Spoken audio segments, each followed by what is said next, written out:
Hello guys, this is our Mudskipper mudflat tidal paludarium. We have got around 5 pieces of mudskippers in this tank and they're living happily so far. Well, I tried to collect and get some data about these fishes online, but believe me guys, when it comes to mudskippers, there are not so much information available on the internet about these fish when it comes to especially captive breeding. Why I say captive breeding? Because actually we have got a male, it's right here, this dude, and this is his burrow.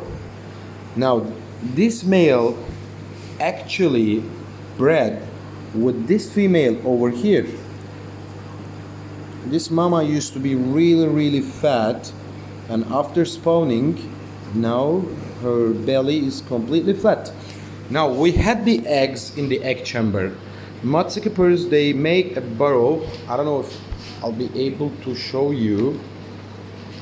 It's here if you can see it. Yes, these are waltoni mudskippers guys, and they make a burrow as you can see, and this is the air egg chamber. There's actually air in it, there's no water in it. The male keeps on capturing air with his mouth and filling that area with fresh air, and the eggs actually develop in the air, not inside the water.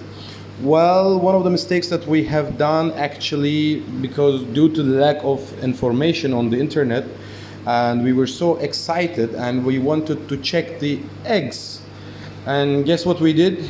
We used a torchlight and all the eggs ended up dead. We didn't know that they were light sensitive, but anyways, this was a good experience for me, and we make sure to not use any sort of light when they spawn next time, hopefully.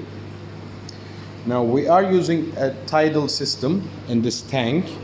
As you can see, here is the protein skimmer. Now the Waltoni's mudskipper, they can live in extreme salinity. These guys were living in a salinity level of 0.036, so they require quite a bit of salt, but they can do well in less salinity levels as well. But just I wanted to keep the same levels of salinity with these guys, so they are living happily. I've got also some grass shrimp inside. I don't know if you'll be able to see it. I've got many of them, and actually this provides a constant live food for my mudskippers, and it is so much fun to see them hunting.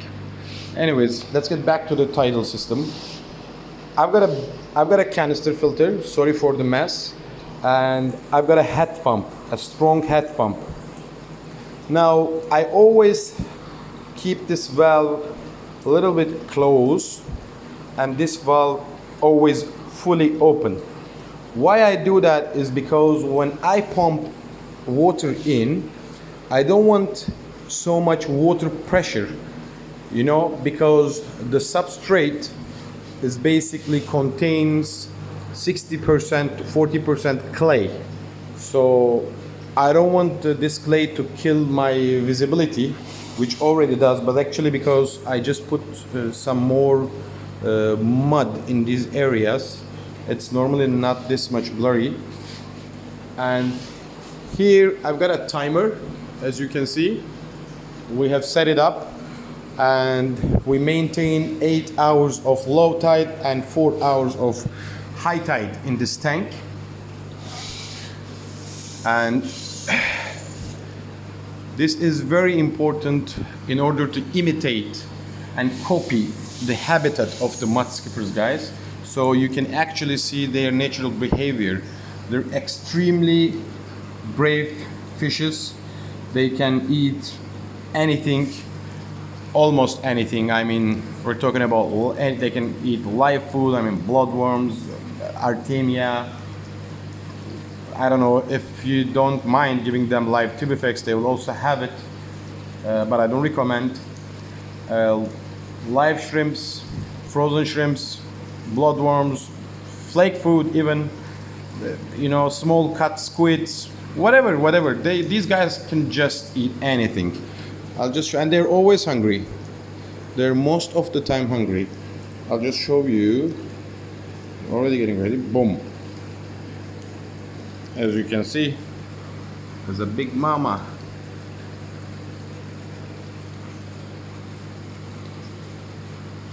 I hope we're gonna be able to breed them.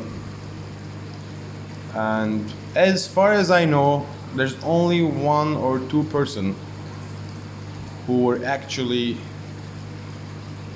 managed to breed them, who were capable of getting some fries from these guys. So